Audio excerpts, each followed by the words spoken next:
ወንድ ከአንድ በላይ ሁለት ሴት ሶስት ሴት አራት ሴት ማግባት እንዴት ነው? በሸሪዓ መቼስ ፍቃድ አለ፣ ሸርጦች አሉት እንጂ አልተፈቀደም ብሎ ኢስላም አይፈቅድም ብሎ ይሄ በፍጹም ሊሆን የማይገባው ነው ብሎ ማውገዝ እኮ ክልክል ነው። ሀታ መንግስታት የዓለም ምናምኖች በሙሉ ተነስተው ሊያወግዙት ይችላሉ እነሱ። አንቺ ግን ልትቀበይ አይገባሽም። አንቺ ችለሽ ለምን አልተቀመጥሽም? አትገደጅም። ተፈቀደ ማለት ማድረጉ ግዴታ ነው አድረ ማለት አይደለም። ተፈቀደ ማለት አንቺ ደግሞ ሁለተኛ ሲመጣብሽ እሺ ብለሽ የግድ መቀመጥ አለብሽ ማለት አይደለም። ግን ሸርጡን አሟልቶ ለሚገባ ሰው ስለ የፈቀደ መሆኑን ማመን መቀበል ግድ ይላል። ብዙ ሴቶች አጠገብ ቁርአኑን ራሱ ማውራት የሚያስፈሩ ያህል ደርሰዋል። አንዳንድ መሻይኾች አንዳንዱ ሰዎች ይህንን አያ በጣም ሰው ባለበት እንኳን ሴቱ ወንዱ ባለበት መፈሰርና ጥቅሙን ለመንገር እስከሚያፍሩ ድረስ ደርሰዋል። አሸማቀቃችሁት ዑለማውን ሁሉ ዳዒውን ሁሉ።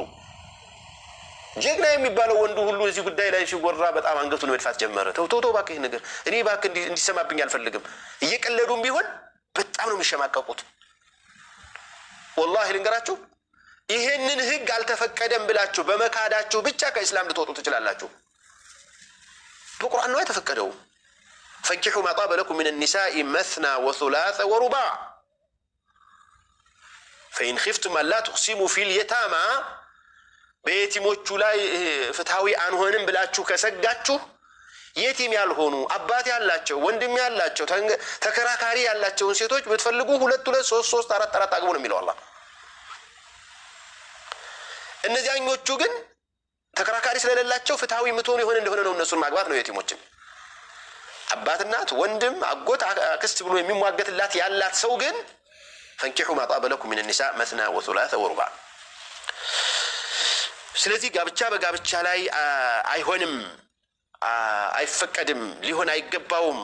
አንዳንዶቹ እኮ ወንድ ይሆናል የጻፈው እስከሚሉ ድረስ ነው። ወንድ ይሆናል የጻፈው ቁርአን እኮ ነው። ወንድ ጻፈው ሴት ጻፈው እኮ የሚባል ነገር የለም።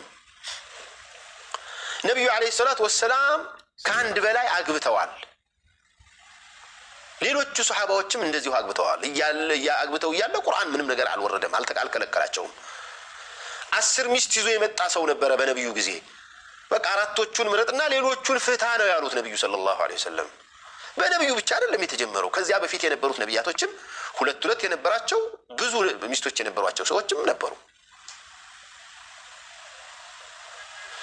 ስለዚህ የጋብቻ ከአንድ በላይ ወንድ ልጅ ከአንድ ሴት በላይ የማግባት ፍቃድ ያለ መሆኑን መሰረታዊ ነገር ማመን ያስፈልጋል። ሴቶች ላይ በጣም ይሄንን የምታወራ ሴት የምትደግፍ ሴት እኔ ነው ሴቶቹ ኪታብ ሲቀሩ ራሱ ይሄን ቦታ እዚህ ቦታ ሲደርሱ የሚያልፉት ይመስለኛል።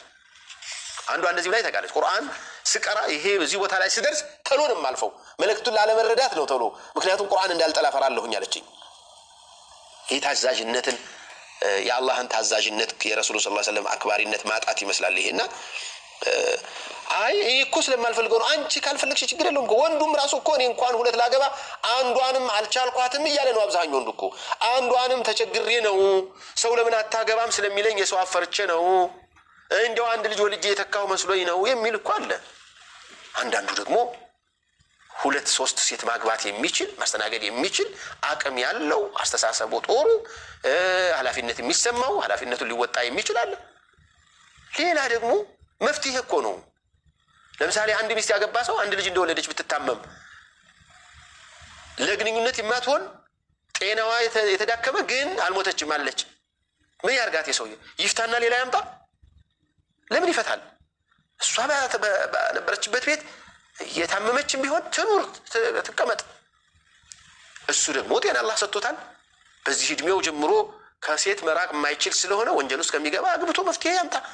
አንድ ልጅ ብቻ ወልዶ መቅረት የለበትም። 10 ለመውለድ አስቦ የነበረ ሰው 9ኙን ከሌላው አይውለድ። ምን ችግር አለው?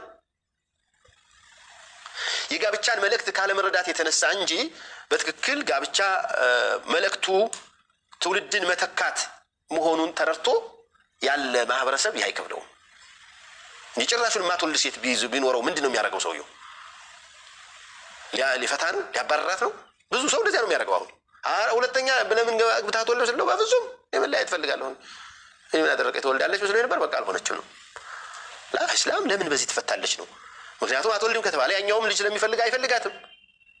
እቺ ሴትዮ በቃ ብቻዋን ባዶዋን ለማስቀረት ነው። ይሄ ደግሞ ኢስላም እንትን የለውም።